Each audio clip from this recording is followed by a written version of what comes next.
Bradley in Edmonton, Alberta, Canada, has this question. And by the way, I believe I know who Bradley is, a longtime member of our prayer and deliverance teams in that part of Alberta, Canada. Here's what Bradley wants to know.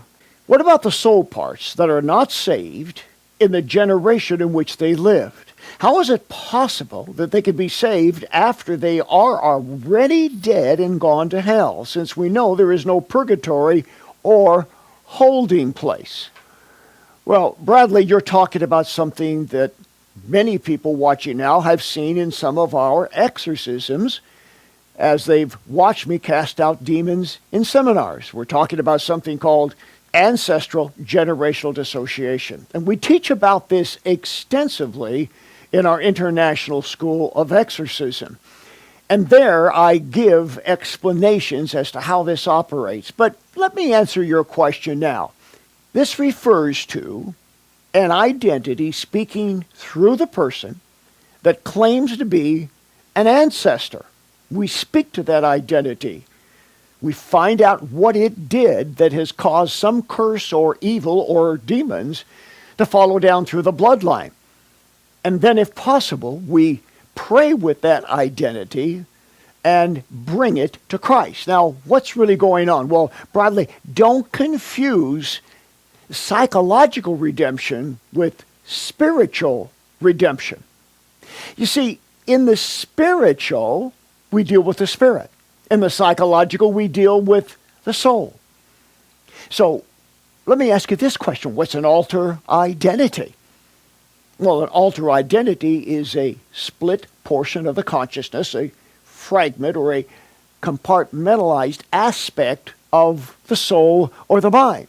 Now, if that has happened in the past, if someone split off in the past, it's possible for that split off part, that alter identity from the past, to become genetically embedded. But remember, it's not being. It is consciousness. It is immaterial, not material. So an ancestral identity is resolved. It is brought to peace in the mind of the person as they once were on earth. And we are changing the spiritual identity of that in the present so it no longer opposes the spiritual purposes of the host in this life now. The soul part from the past isn't who they were in the flesh. Remember, it's just a fragment of who they were in the mind at that time, the time when they lived. The corporal identity of the past. You can't change that. But the soulish composite as it exists now, passed on genetically, can be altered in the present. So when we take a soul part of an ancestor, we speak to it as an aspect of identity, though it is consciousness. We are actually dealing with that fragmented, immaterial identity and bringing about a kind of psychological, spiritual resolution, not saving the soul of someone long since dead. Now, you refer to purgatory and some kind of intermediary department. You might get some arguments there from our Catholic friends or others who hold to intermediate states. But I'd like to just set that aside and consider this simply. We're not saving the ancestor.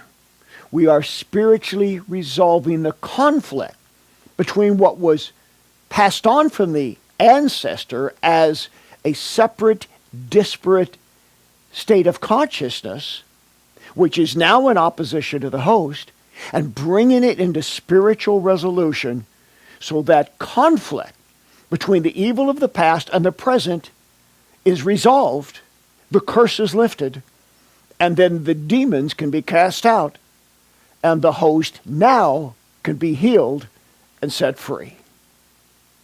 the International School of Exorcism, an online Bible college of spiritual warfare. The history of exorcism, healing, deliverance, and spiritual warfare, and the practical aspects of breaking curses, pulling down spiritual strongholds, and removing the legal rights of Satan. Set yourself, your friends, and family free by enrolling in the International School of Exorcism. In our new book, Set Your Family Free, we teach how to raise children with purity principles, how to prepare them for adulthood, and how to break every assignment of Satan over their lives. We give you the principles of spiritual warfare to fight for your family and to be victorious over the powers of darkness. This is the book that will set your family free. How do you know if your problems are the result of bad life choices or demons? My 200-page book, Dealing with Demons, has answers for questions most are afraid to ask. Can Christians be demon-possessed? How can I know what's natural and what's supernatural? Dealing with Demons will teach you how to recognize symptoms that the devil is at work in your life. Be one step closer to living in spiritual victory. The most frequent demon that I deal with is the spirit of Jezebel. This demon wants to destroy your health, your finances, your marriage, your family, and your church. My book, Jezebel, is your key to overcoming the most prevalent evil spirit of our age. Get your copy today. He took the curses away from me. Go see Bob Larson because he can help you. If your life isn't all that it should be, if relationships aren't working, if your health, your finances, or your spiritual life are unhappy, schedule a personal one-on-one encounter with me. We'll get to the root of the issues that are holding you back. We'll give you answers and a whole new direction in life. Oh, what a change, what a difference when you have an encounter with God. Take action. I look forward to seeing you soon.